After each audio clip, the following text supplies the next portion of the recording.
Excellent. Okay, so today's presentation is what you don't know about the ATO.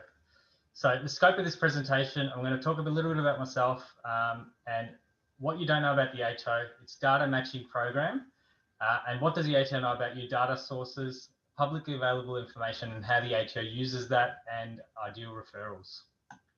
Okay, accountants, aren't they all the same? Aren't they just boring number pushers? You probably heard of those sort of phrases, but I'm here to tell you that not all accountants are the same. There are some different ones, and I'm definitely one of them. So this is a little bit about me. Bachelor of Commerce, I'm a chartered accountant, started accounting in the profession over 10 years ago at a big four accounting firm. I work with individuals, sole traders, partnerships, trusts and companies, have clients both local and international, keen interest in property developers, and I've got clients as well. And we advise SMEs mainly 80 to 2 mil, 80 grand to 2 mil, that sort of mark, but we've got clients up to 50 mil in turnover. So that's the corporate stuff. Okay, about me, the not so corporate stuff. In addition to being an accountant, I also own a business. I own a small business, being a gym. So that's us in the middle over there, getting prepared for opening after the lockdown. So what really sets me apart is the fact that I'm not just someone that's learned it in a textbook and advise our clients. So I understand the emotional aspect of running a business, you know, the investment decisions. Should I spend the money? Because it's going to come out of your pocket. Should I hire staff? Because, you know, that's going to hit your bottom line. When's the right timing to make these decisions? So all that stuff I've been through in the last 7 years running this business, including, you know, going overseas and importing equipment and all that sort of stuff. So I like to bring that lens when I advise my clients.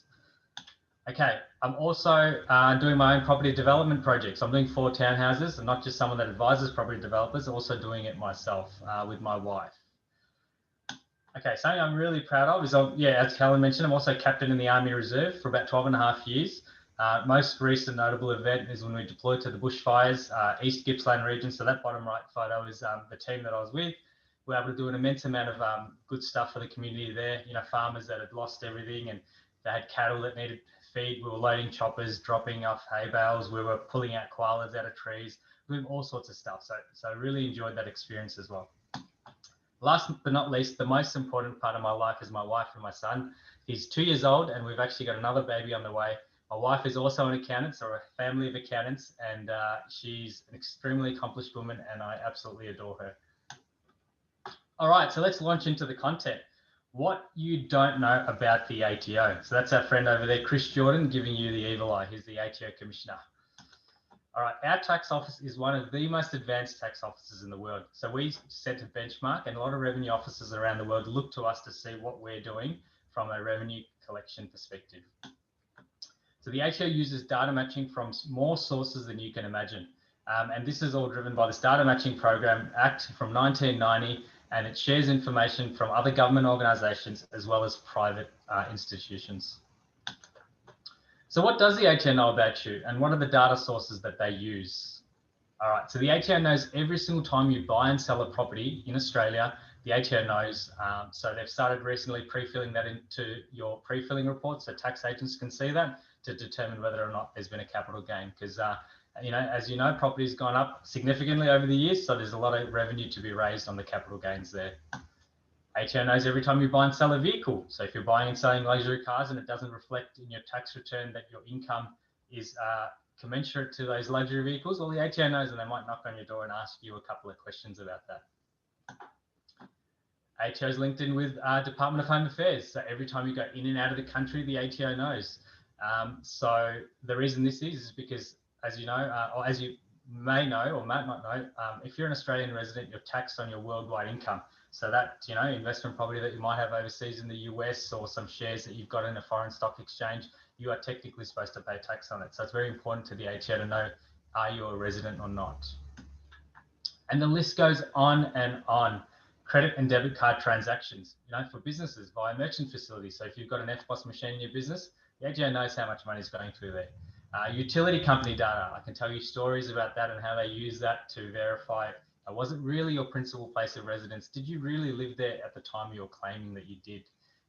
You know, ride sourcing services like Uber, you know, Airbnb, those accommodation providers. So, you know, if you're renting out a room or a house, and you're not declaring the income, well, the ATO is going to come after you for that cash, or they're going to ask you questions about it. Where's that income? Online selling platforms such as ebay.com.au. So if you've got annual trade over $12,000, the ATO will know about that. Cryptocurrency. So this is a recent focus over the last few years, because as you know, there's multiple cryptocurrency millionaires that have been born over the last couple of years as it's boomed over the years. Share purchase and sales. So this is not new news. Dividends used to come through your tax return, but now that's also expanded to both your buy and selling of shares as well. So that's also getting pre-filled. Centrelink, service through Services Australia. So that's also been around for a long time. And the ATO knows where you vote, when you vote, which electorate you've been a member of. And they use that data for working out, when you say, oh, I used to live there, that's why I'm claiming this exemption. Well, did you really, is a question that the ATO might ask based on the data that they can see. They've also got a lifestyle data matching program. So if you've got these luxury items like boats, cars, thoroughbred horses, fine art, or aircraft, and if it doesn't really match your tax return, the ATO is going to go, well, how did you buy this plane, Mr. Taxpayer? Okay, and on. So most recently, the taxable payments reporting regime, so all contractor payments within particular industries, most notably building and construction, cleaning and IT, are all reported to the ATO. So if you're a subby and you're not declaring your income, the ATO are probably going to ask you a couple of questions. Single touch payroll, which has been the most innovative thing as of late over the last sort of 24 months. So every single time an employee in Australia that's not part of a closely held family group is paid, the ATO knows. So they use this data to manage the Australian budget because they've got sort of real-time data of money moving through the economy. AUSTRAC, which is the anti-money laundering body. So deposits of 9 to 10 grand every time made to a financial institution, they have to report that to AUSTRAC. And also money coming in and out of the country. So that inheritance that you've got from Uganda, from some rich uncle, the ATO will probably know about it if some money comes through the door. Okay, so publicly available information. So the ATO started getting pretty creative as of late. So they're also checking your Instagram and your Facebook and your socials. So there's been a number of recent audit cases where Mr. Taxpayer said, oh, this is a work-related expense. I was traveling using my motor vehicle. And then they've done a social media search, and old mate is in Paris on a holiday. So they have asked the question, did you really travel for work during that time? So it's really interesting how creative that they're getting and how much access to information that they have. All right, so that's a quick overview to the ATO. The reason I shared that is so that you as business owners understand what the ATO knows about you, so you can better plan your obligations and make sure you cover all bases. And also, if your tax advisor has the right amount of knowledge, he'll know how to handle all of this and advise you accordingly. So referrals. All right, so my bread and butter referrals, every single day I speak to businesses that are sort of in that 80K to 2 mil mark. They include trades and constructions, electricians, carpenters, plumbers and builders. So we love tradies, we've got so many of them. Designers and creatives, graphic designers, photographers, videographers, we've got a heap of them.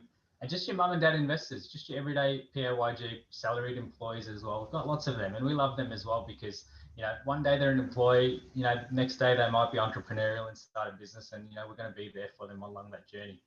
Online e-commerce businesses, we've started getting more and more of those come onto our books and we advise. So there's obviously import, export things to think about and stuff that we're very good at advising. Property developers, landlords and family trusts. So that's all that bread and butter stuff. Our cream businesses, so these are the ones that are SME businesses, sort of the 2 to 10 mil mark. So when you're sort of at that mark, the engine of what is involved in the business is starting to grow, the complexity. So we've got an immense amount of opportunity to us to be able to advise you, structuring, asset protection, intellectual property, all that sort of stuff, employee relations, all that sort of stuff from a tax and business advisory perspective. We can add a lot of value. Not-for-profit associations, import-export, entrepreneurs, which we love. We love the ambition and the passion that entrepreneurs have.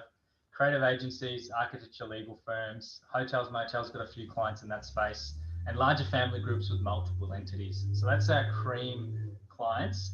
And our dream clients are more the medium-sized businesses, 5 to 50 mil turnover.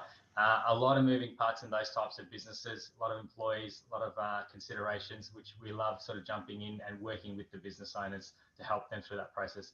High net worth family groups and sophisticated investors. So that's sort of our dream client base.